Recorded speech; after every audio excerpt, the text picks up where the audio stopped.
welcome everyone to the fourth episode of the Creative Edge podcast. We are joined in the podcast by people within the industry who share their experiences on AI, creative, and most importantly, marketing effectiveness. In today's episode, we are looking into why understanding people is harder than ever, despite having all of the data. I'm delighted to introduce two of our guests today, Judy and David.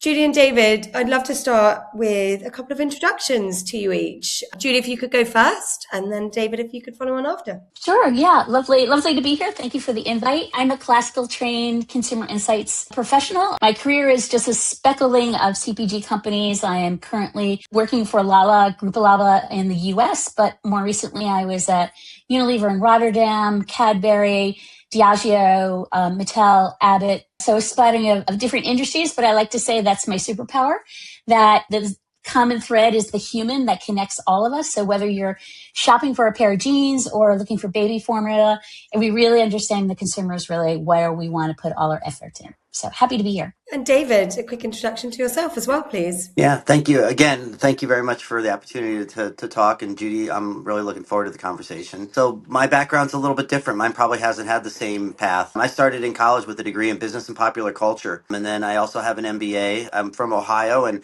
I think they always use Ohio as one of those places in the United States for focus groups because it's so generic, I think. Or has a good mix of people. I'm not quite sure, but so I grew up there. OH. Yeah, exactly.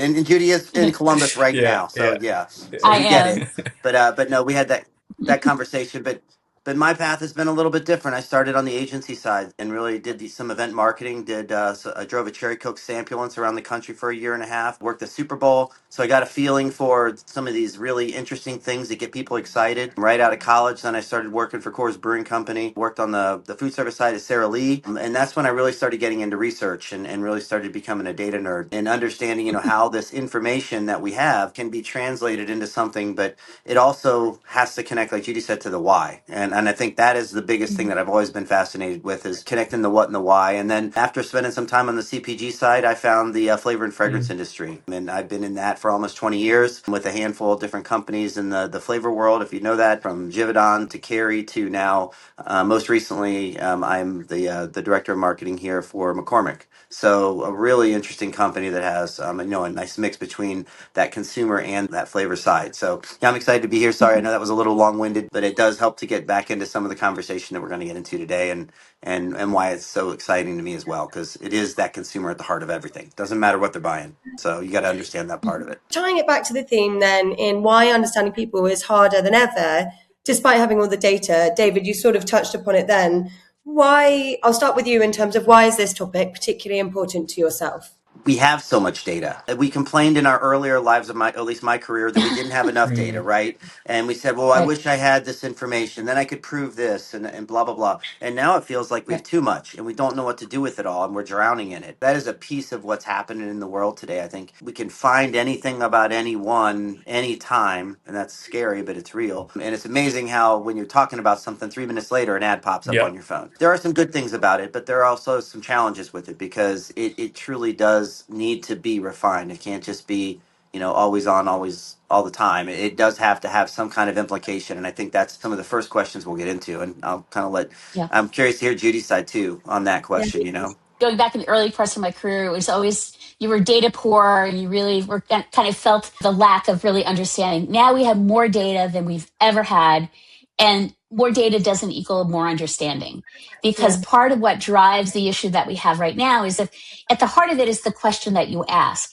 If you keep asking the wrong question, you're never going to break out and understand what's going on behind those walls, right? So I think that's kind of from an insights person, that's my job security, is that AI might be able to interpret trends and patterns and get to things really quickly, but AI really has trouble. It stagnates with ambiguity.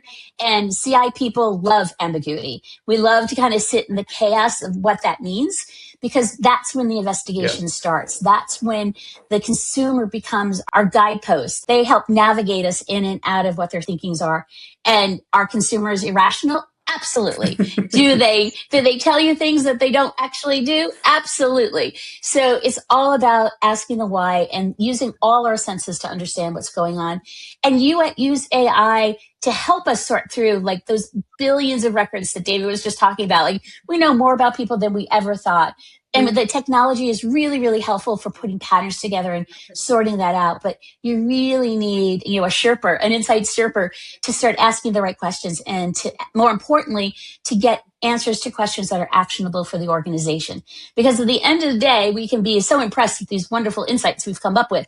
But if they really don't impact the business, if they really don't create change and activation, then we're really not doing the other part of our job, which is to build the business. Judy, you hit a really good point because it is so critical to understand the right questions to answer or the right questions to ask to get the answers you're really looking for. And that isn't a skill that, I'm sorry, a computer can just generate because it feels things. I mean, it's not something that just comes naturally to anybody. I mean, everybody can write a survey, right? You A really monkey needs to can. write a survey. And just like anybody can do marketing, it feels like they always say that. But there is an art to it, right? And I think that's the biggest piece, that to get to the right answers that you want to get to make them impactful to the organization, there is a way to get Mhm. to it. And consumers are not going to tell you that. And the data is not going to tell you exactly what you need to do. No, It is going not to give directly. you No. signs, and it's going to give you some tremors, and it's going to give you things that you can identify. But it's these pieces that you put together with human thought and human emotion and feeling that you can't get from just a big data ocean out there. And that's where I love to hear Absolutely. the job security is in the human part of it, and it can help us. Judy, as you mentioned just then, we were data poor. Now we're data rich. Considering the amount of data that we have, do you think then we are insights led, or do you think we're just data rich? What data tells you is what happened. It doesn't tell you anything about what's going to happen. And what insights is about understanding, it's navigating the why to help lean into the next. What I would say is where the data rich comes back, like dashboards. I know people are crazy about dashboards, right? That's the new thing right now. Or not right now, but like the AI creates these amazing dashboards where you can really shift through stuff really, really quickly, which is wonderful. And for the people that are focused on the what, that's indispensable. What I think is that just like we have a left and a right hand, for people on the left side, the insight folks who are interested in the why, that's where we become the critical link into the what. And I say kind of like in my career, I've always been interested in the why versus the what. I kind of go like, oh, we're talking about the what again. And I want to jump to the why because I think the why is where businesses can really activate because we all have the same data. We all make data seem so precious, but we're all looking basically at the same stuff. And so where the value comes is understanding the texture that's underneath it. And that's something that AI can't help with, but that's where an AI team can really bring value to the organization because it might be this person to the left that says something, or not to the left, but like over on the side and says something that is a signal of something. And AI would have disregarded that person because they're not part of the aggregated average of something. And so I think that's where you need to be careful about. As we all know, kind of AI has that disclaimer, please check all information for what we say, because one, it makes mistakes, but two, because it aggregates at such a high level that you really need to start asking for what's underneath it. And I think that's where organizations right now are they're kind of like a little too in love with the data part of it, the what, that they really need to kind of switch gears and say, it's the art and the science. That's the science. Now, how does the art actually help you navigate? David, I'd like to hear your thoughts before we hand over to Tom to ask you guys a couple of questions. Yeah, no, I think it's a very similar response. Data gives us kind of like, you can look at it from a SKU level, right? The SKU, we know that it's growing, it's declining, right? That's one piece of information. Then when you Right. put those data pieces together, then maybe you get a block of information, right? That shows that in certain regions something is growing, or with certain consumers certain things are growing or declining. But I mean, what does that really mean? And that's good. I mean, right? We need the what. I mean, and I mean, when you're running a business, you need to understand what's up and down, what customers are growing, and this and that. But the beauty of what we do is that it's putting that third layer in there, and that's the insight piece. And the insight piece is like how you bring the data's declining on this SKU. Let's just say say it's a frozen meal. It's declining. High-end frozen meals are declining with these middle-class consumers. Well, why is that? Gas prices have doubled. I've got 2 kids in college. My dog just ate half a bottle of ibuprofen, and now I had to spend $5,000 for him. So consumers can tell us, yes, I'm 36% more likely to purchase this product than something else. But and Judy hit it. Consumers lie. They're irrational. We don't live a straight path. Our days vary, and you can't really get into the reasons on why those consumers are feeling the way they are. But I think it is that insight delivers that element of that consumer. I always say the difference between data and insight is that piece where you know a consumer better than they know themselves for certain Yeah. things that they need, but they don't know they need. You go back to the iPhone, and it's the best example ever. We don't even use it as a phone anymore. No one calls anyone. No one talks anymore. But that was why it was created. But yet there was just so many other things that layered into it as a piece of our life. That's, really, how do you have that vision to see that? I'm sorry, a computer does not have the ability to put together all these human interactions and feelings and all these things that we do and bring them to life in a way that a human does. Why are people less likely to buy frozen meals, middle class Americans to buy frozen meals? And it is those reasons, right? I mean, it's because we're Right. feeling pressures in other places. Yes, we're all busy, but yet, and we know that those are reasons why we would, and taste has gotten better and all these things, but yet we're still not because we can't afford them. So I'm just Right. using that as one example, not to say that that's everybody or, but it is real right now and what's happening. I would build on that in terms of I don't think consumers lie. First of all, I think they say the truth to them at the moment that we ask the question. I think what happens is a split between the conscious and the subconscious. That in certain categories, I've worked in beverage alcohol, for example, at Diageo, because it's tied to identity, because it's tied to concerns about excess and what that might make you look or feel, because it has other sort of conjugated values. Consumers are trying to figure out, how does this answer reflect on me? So a bit of it is about badge value or kind of hidden behavior, but some of it could also be tied to like a cultural response. Some cultures Yeah. are just more positively leaning than others. And so you need to understand what's subconscious in their answers and how they kind of go about their world and how they view how filter things come in and how they filter it. Like it's like this great highway in their brain. And then you've got the conscious with their always kind of scanning for, well, what does it say about me in the social media aspect? What badge am I wearing? There's kind of a break in when we think about research design. What part of the person do we want to talk to? Yeah. And how do we go about doing it? What are the right tools to use? I think that's right now where AI could really help us from us building subconscious rules. Like I love the part about Dragonfly that it really works on the system 1, system 2 assignments, because there are some things that are just automatic. Our brain just does it without a command from us. And there are other things that are durable decisions that we really fester on for long periods of time, and it takes all those inputs. So I think that's also kind of makes the world more interesting, right? It's like if it was, we could just program the answer, right? So being able to be trained in the way of thinking that this person that's coming in to answer your question has all this noise around them. And how do we just kind of, like David said, you had a lousy day, your dog is sick, your kids are crying, your kitchen's on fire, whatever it might be, and somebody's asking you a question and you're going to not be positively toward a good response. And that has nothing to do with the category that you're talking about. Yeah. So.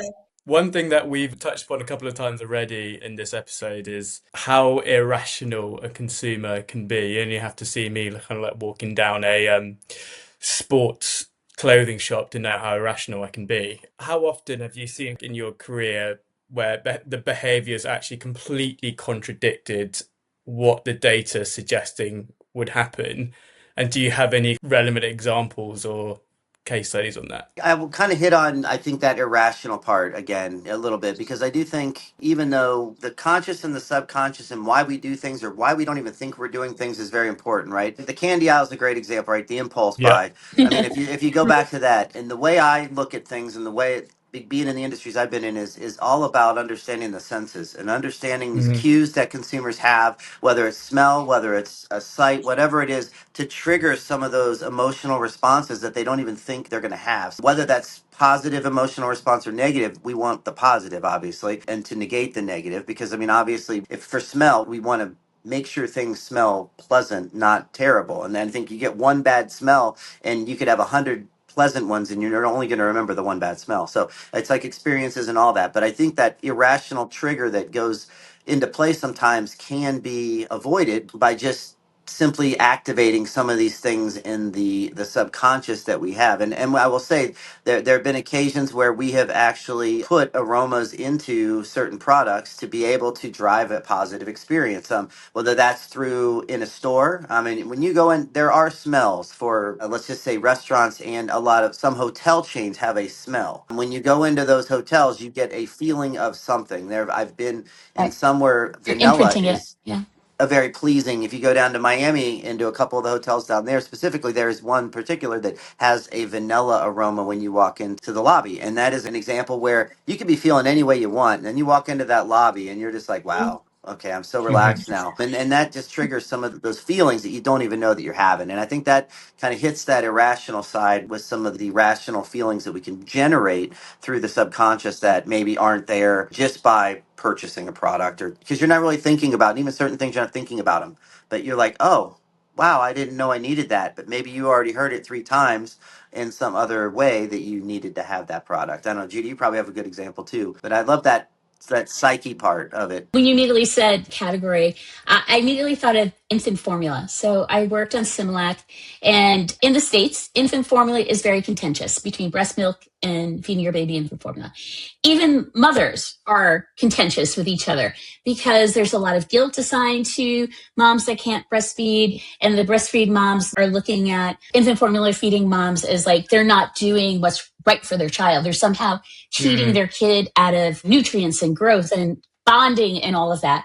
And it's a very interesting category because you have two groups of consumers that both share this wonderful thing that they just had this baby and this amazing experience, yet they are so defensive on the choices that they've made and have to make the other side the enemy of their side to justify their choice. It's kind of sad that it's like that. There are definitely Abbott and other companies have tried to sort of join forces and say, moms are moms and we all want what's best for our baby, but sometimes it's not possible.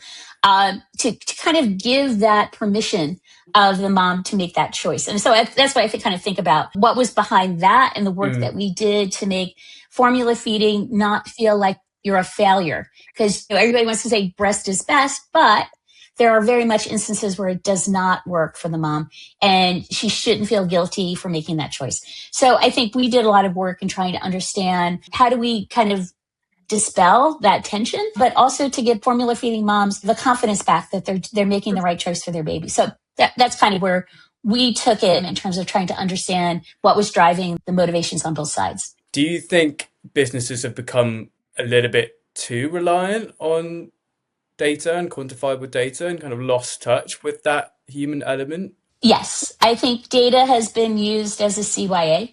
It's been used to justify answers that have been made. So it is not made in the input of making a decision. It's used on the back end to defend a decision. I'm sorry to say that happens too many times. And because there are billions of pieces of data, you can construct an algorithm to basically say what you want it to say. And this has been sort of the slog of market research and insights people for decades that, you can make numbers say whatever you want, which I think that's part of the job of the insights person to say what you're going about doing is not fair to the consumer. Our job is to stand up and defend the indefensible sometimes, to defend the answer that is not the feeling in the room. That is our job to say, well, the business has made that decision. That's great. I'm not going to fight the business decision, but I'm going to be the voice of the consumer over here. And this is where they're coming from, and this is what they want. And I think that's our role, is to defend that voice. We are their advocate. We are in that room to be their spokesperson. But yes, absolutely. The regional question is there's so much data you can design. We also know you can design a survey to kind of get to the answer that you want. You can find data elements to actually write an algorithm to get the answer you want. So there's a lot of ethics in how we do what we do.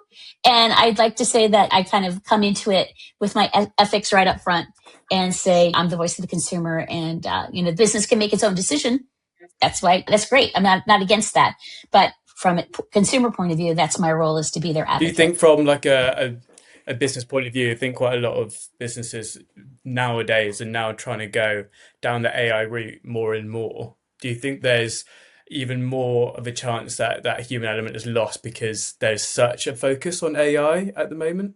It's 50-50 at this point. I think there's a lot of reservation about AI. The company I'm with right now is embracing it slowly from a industrial point of view. I mean, there are power users throughout the organization that are for sure using it, but from a company standpoint, they're kind of walking that line very slowly to understand there's fear about firewalls, like is your information going to be floated out into the real world kind of thing. Right now, I don't get a sense from where I'm at that it's jeopardizing jobs, but for sure I read the paper and hear that in the tech industry, it certainly is.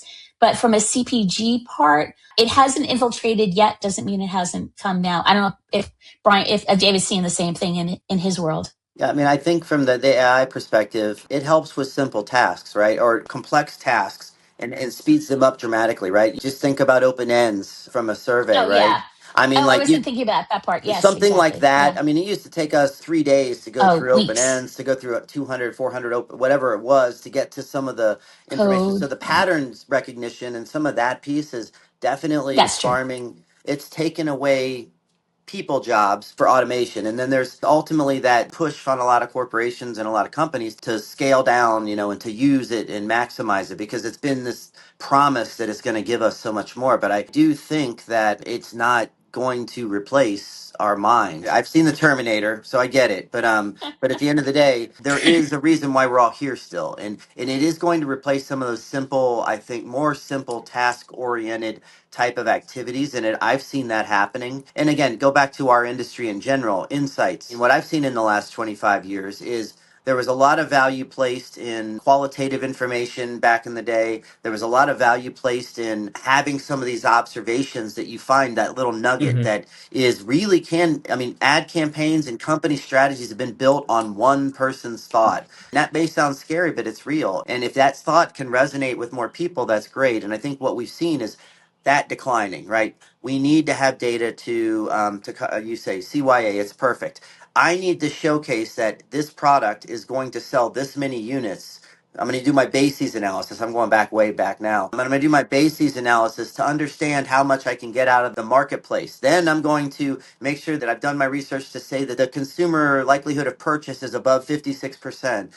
So you have all these triggers that you've done all this research to say that this is going to be successful, but then 80% of the things fail. And it's like, why? Because you didn't take the time to think about why that product is important to a consumer at that point in time, or whatever you're trying to deliver. And it could be a in-your-face solution where this is going to do X, or it may be something that they just kind of makes their lives easier. Like you said earlier, Judy, makes them feel better about themselves. That is what drives a lot of our purchases, things that make us feel good. I'm driving a brand new Porsche because it makes me feel a certain way, or even I'm just going out and getting a meal for my family that makes me feel like I worked all day and I'm not forgetting my children. It comes down to big and little things, but it does play into, I think, what we've done. I mean, companies typically want to justify why things have to happen because they have to go out to the market and explain to shareholders and the board why this is going to be successful. And oh, hey,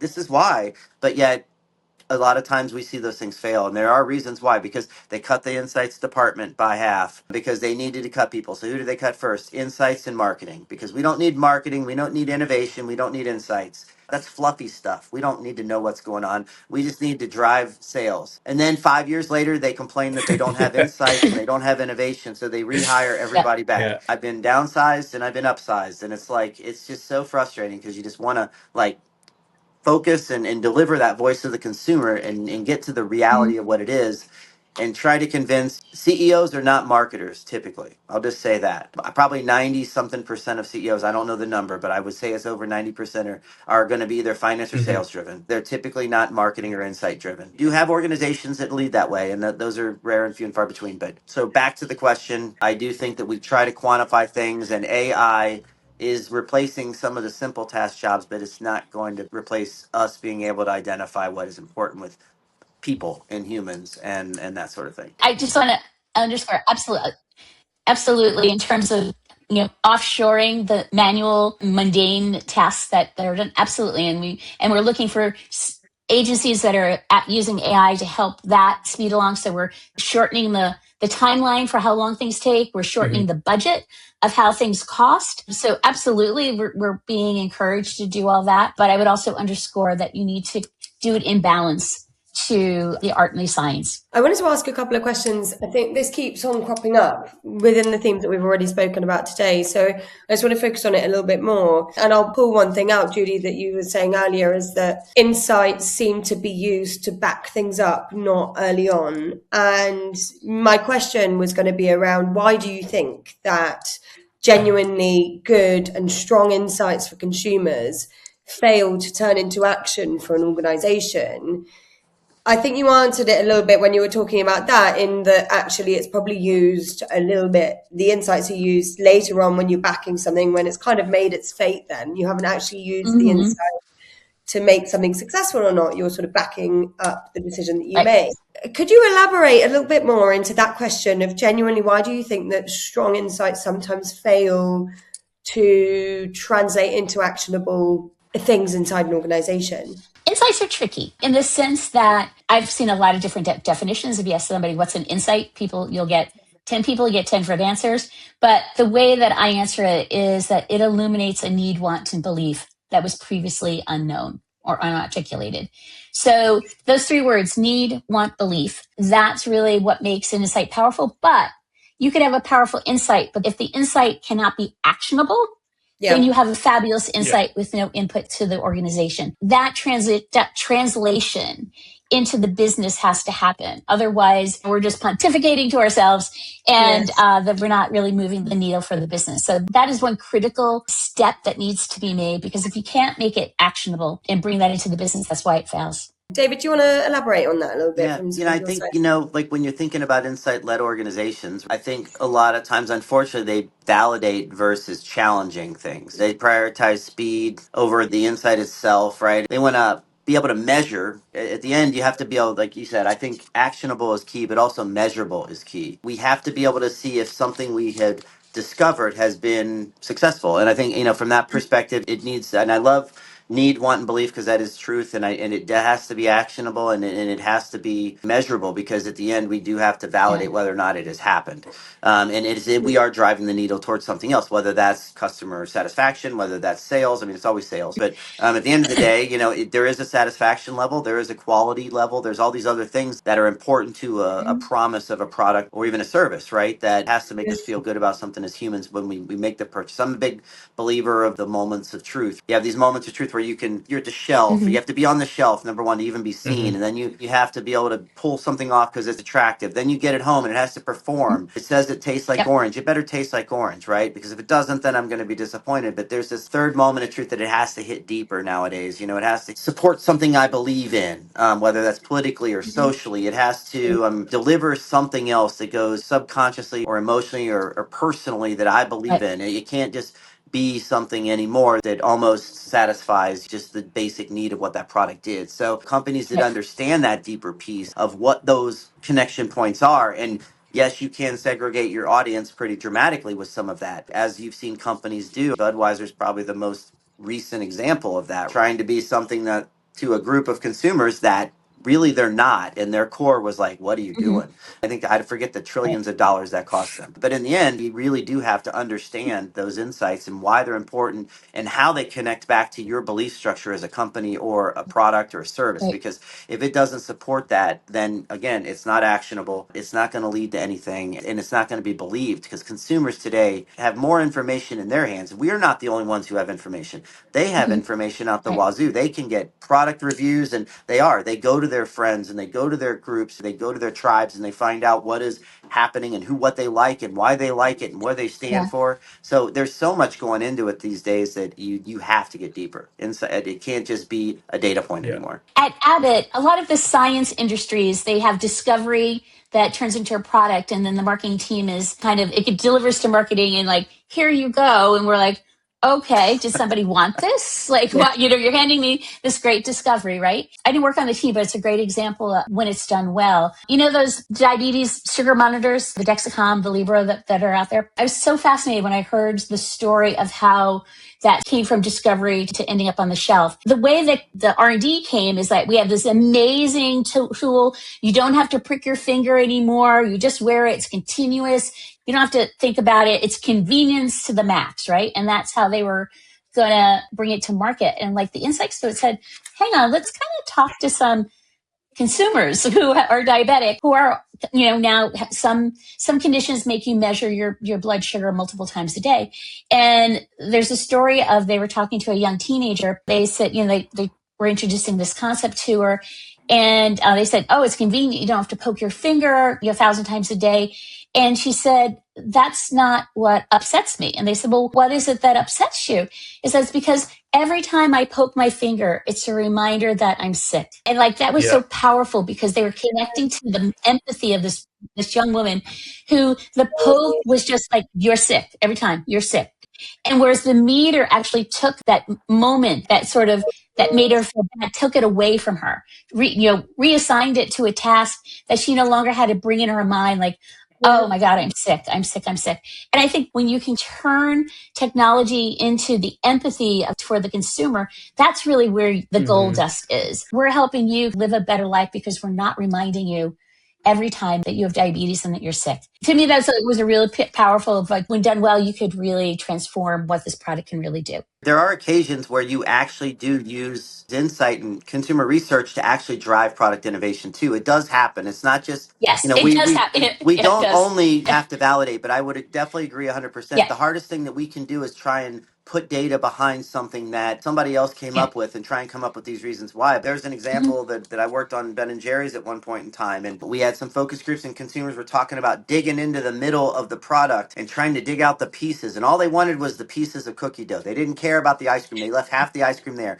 Or consumers that wanted to be able to just get the one flavor and enough of that flavor and the customization aspect of it. The core was created. There's a core of one flavor surrounded by a core of another. Just putting the inclusions in one thing. And we just had cookie dough at one time. There are these examples where small things. Taco Bell's also famous for bringing in their subculture of users, let's just say that, into their facilities to create new ways of developing and using the same set of 9 products. And hence the Dorito Loco Taco was born. So beautiful things have come out of these random times when we just find that little tiny thing and run with it and make it feasible. But it was actionable, it was measurable, and all those things we've talked about. More and more, I see organizations actually having transformational innovation teams, which are they're tasked with looking further out on the horizon. When you think about AI and the technology, that could be something that could really help create a stage for what does that moonshot potentially look like to set off teams to work in those areas. So I think AI definitely can companion a lot of the work that we do. And what we're just saying is that you can't lose sight of the human, of the empathy through all those data points. The other part that I was going to just quickly touch upon, and I hear this a lot, but I'm curious to hear from your guys' positions, whether you still experience this, and I'm sure you're going to say that you have experienced this, but whether it's still a thing, knowing how much data we can get. But I hear a lot from people that I'm speaking to that I need something because we are a business where someone higher up in the hierarchy or just as a company in general, we do something because we just do it that way.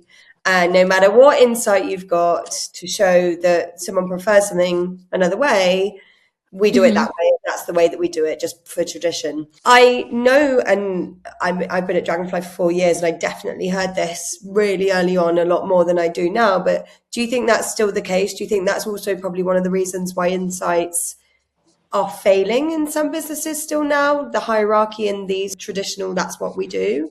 Or do you think that's not really the case anymore? I would say yes and no is my experience. I think the real problem is that most companies that have a huge data literacy, they do it their way and have a process, also sort of lack the courage and the willingness to follow insights. So very much insights is a change management group within an organization. We are tasked with helping the organization think differently because it may be this is our way, or this is how we do it, or the worst is we tried it and it failed, so therefore we're never going to try it again. I've heard that a bundle of times. Where insights needs to really stand up and have the courage is to say perhaps that failed, but maybe it failed for a bunch of reasons that are not in our control.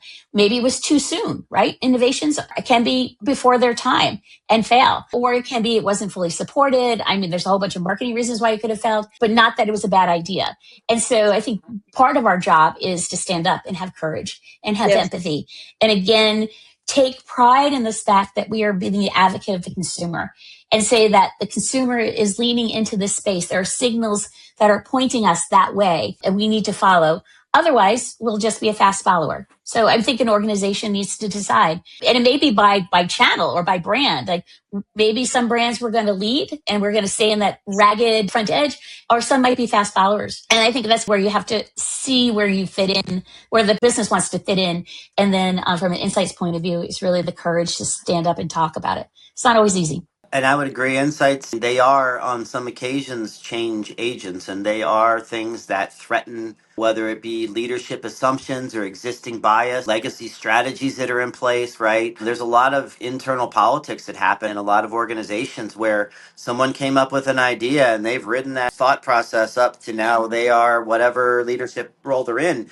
And yet it may or may not be the best strategy moving forward, but yet they are going to bury an insight that says something that is against where what put them in that position. I've seen that happen. Give me something so I can make this happen. I've even seen selections of products based on CEO's family opinion, even though it tested terribly.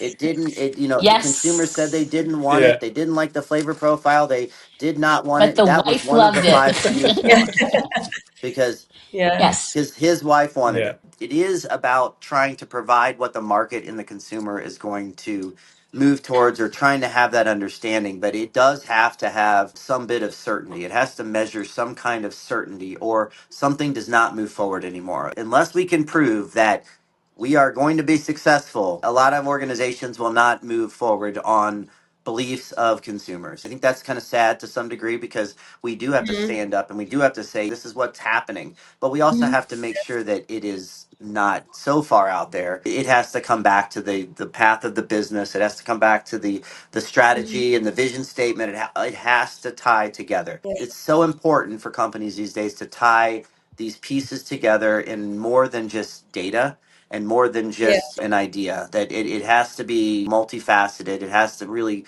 impact consumers' life. It has to impact the consumers' feelings. It has to perform. It has to be a value, and value isn't just cheap, right? And value isn't just the least expensive. There are consumers that will pay $47 for a bottle of hot sauce and then eat McDonald's for 3 days straight. That's the way I always say it. It is this concept of value is different now. So we have to understand what is valuable to that consumer, and how that insight can lead to that value proposition, and then ultimately it has to tie back to the company's value proposition, I think. You spoke earlier about agencies that you want to work with. You want them to be quicker than they were before. You want them to be a little bit more kind of cost effective than they were before. A lot of agencies that I speak to, and a lot of brands that I speak to at the moment, are implementing AI in their workflow, either on a testing capacity or kind of like a Gen AI capacity, where they're, I don't know, mocking up new pack designs or mocking up new hair images with Gen AI. What do you think the danger is if all of these agencies and all these brands start using the same tools, and they start using the same data sets or LLMs from their tools, and potentially even using the same prompts as well? Do you think that takes away that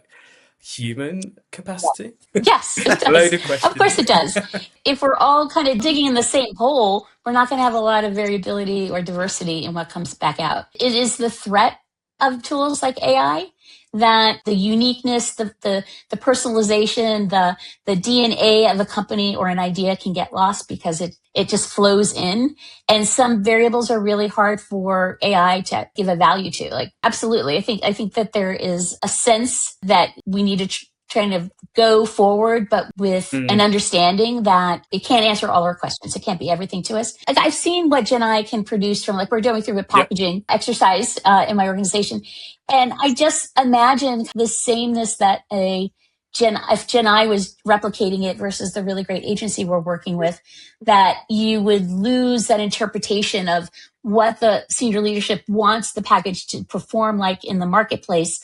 I think that is that's a skill in and of itself, like this, to be able to translate what somebody else's wants and desires are into a pack design. But then to think AI could actually arrive at a same unique offering. AI can maybe get you 70% there, but the next part, the next stage really rests on the creative agencies, the talent of the organization, the senior leadership's asking the right questions, because there again, that's where strategy gets embedded in everything. We can say it's performed well or not, but did it align with the strategy? Does it align with the playbook of the brand and all of that? There's a lot of other mechanisms that come into play. But from a research standpoint, we're under a lot of pressure to work with smaller budgets, have faster turnaround, get more efficiency. OpenEds is a classic example of anything in terms of text analytics, and now video analytics that are available now are just light years, because that really shaves serious time off of somebody's plate. It doesn't mean that you no longer listen to the interviews. You still need to listen to the interviews to hear what they're saying. Somebody does. It can't just be AI. I think that's really where you can have it do a lot of work for you, but you can't have it do all the work. You can't just detach and say, okay, here's the answer and move on. Having AI do 70% of the work and still having that human element for 30% is where a lot of companies are looking at the moment, and kind of like hitting that balance. You can't let AI do everything for you. You can't let a human do everything for you, because we're not in that time anymore. David, would you add anything into that? My foundation in popular culture, I agree. Like we are all brought up in our different ways. You have what we call the foundation of the basement, and that's your rituals. That is your belief structure that's built. It is your storytelling. It is your things that come to you through somebody else's voice. And I'm sorry, that's different than something that gets written. But I mean, it's these foundational things that what we have, and then we apply that to how our other environments and things that are inputs in our belief structure. But in the end, it is, we all have formed our own structure, right? And what AI cannot bring is imagination, right? It can't bring a lot of the creativity that a human mind can bring.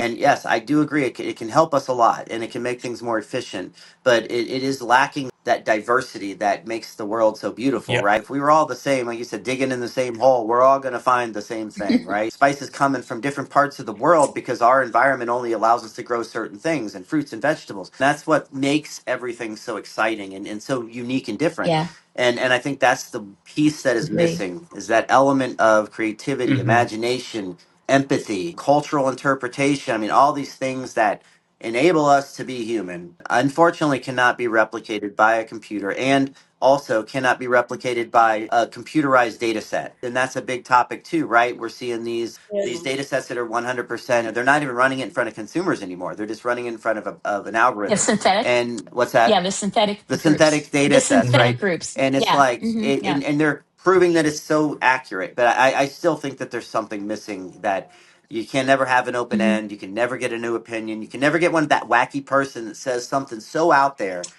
that you're like, whoa, well, maybe I need to think about that a little bit. We built entire campaigns on one thing that somebody said that was so crazy and so weird that you're able to then go, wow, okay. I want to wrap up and look at like the future. We've spoken about being the difference between data-led and insights-led, and how we can make that actionable, what works, what doesn't work.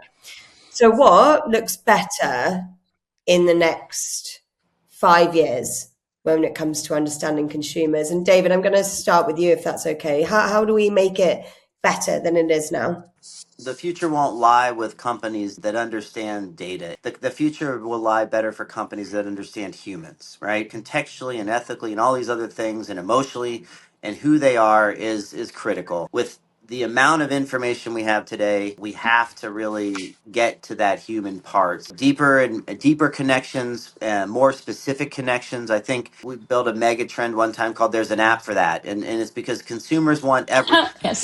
there's an app to do anything, right? Everything has to be personalized. We have the data to do that nowadays. The organizations that don't talk at consumers and talk with consumers are going to be successful. The organizations that don't just supply the product but supply the solution is going to be successful. It's like you don't figure out the disease, but you treat the symptoms, right? Symptoms. It's like you have to understand deeper. AI can help us get to some of those pieces and those patterns, but yet how you put them together and how they connect with what's going on in the consumer's mind and their lifestyle and everything, and their friend group and all these other things that are important to them, those are the ones that are going to be successful. That's where customization, where identification and personalization come into play with where the future is going to go. I challenge us to think better, think deeper, and use the information, but not rely on it and live by it every single day on our dashboard. Empathy seems to be such a big theme here, and doesn't it? And it will always stick with me, that diabetes example. I'm thinking about that all the time, Judy, now that we're talking, how well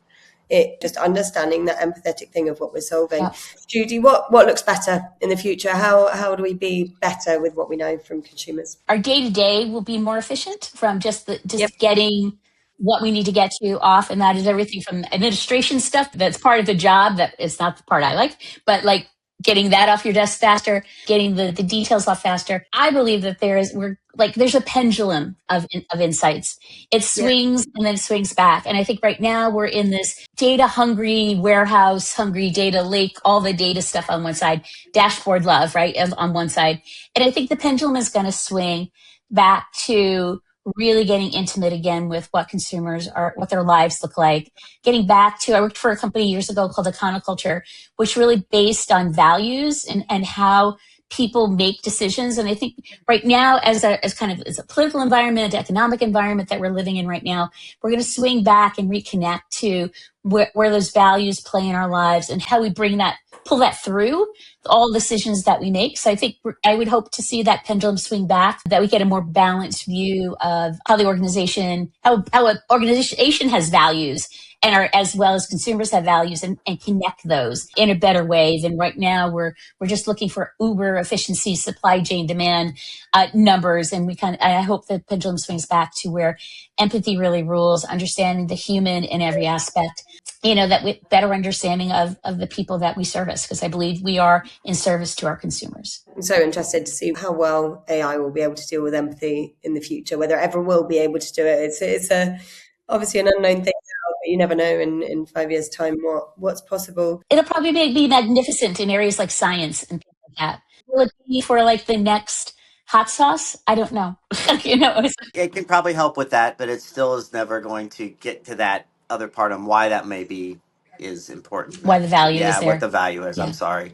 Like, I do think it can definitely, and we've seen it, right? It has helped us predict things, but it also has helped us predict things that fail just as much as we have. So, and I think then it kind of ties really nicely into this last question on whether you're optimistic or relatively cautious about the future of insight and creativity in an AI-driven world. I believe that it will help us in some ways, but I also am doubtful that it will replace everything. It will help us with day-to-day tasks. It will help us with certain things. It can help us predict. It can give us certain points ahead. It will become a part of our life. It's not going to go away. Okay, I mean, I will make that clear.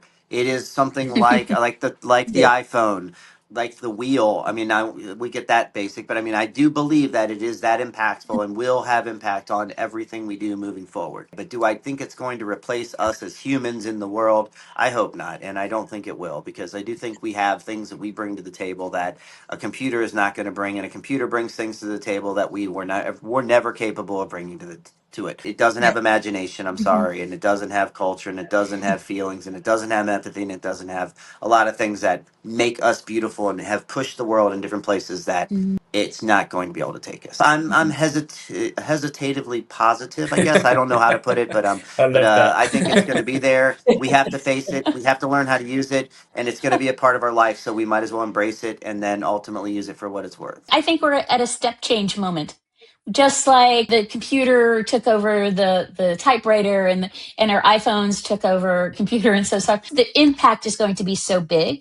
But I think what we have to understand is that while we retrain and incorporate it into our life, we never lose sight of like who the human part of the aspect of it is. So I'm very, very much, I'll be an advocate for that going forward. But I think we have to kind of accept it and see where it can take us. But also it's not appropriate in every part of the world. I mean, analog still exists, right? People still write on paper, even though we have computers, and people still have conversations, even though if they're not over the iPhone, they're over the back fence. So those things still happen because they're basically human interactions. So those things are still going to happen, but in the world where I think it's just a step change, and where it takes us, I'm pretty excited about actually. I think we should do a podcast in 5 years' time and be like, right. Check it in. When it'll be off, here's what you thought, and here's where it didn't happen. Exactly. think we'll wrap it up there, guys. Thank you very much for this absolutely amazing Yeah. conversation. Thank By you. far the longest episode that we've ever had, and I feel like we only kind of scratched the surface today. And I think there's definitely a lot more to talk about. Becky and I think, cut a few questions because there was so much that we talked about today, and it's been absolutely amazing. So thank you both for joining. Everyone listening in, don't forget to like and subscribe. Thank you very much for listening to the Creative Edge podcast.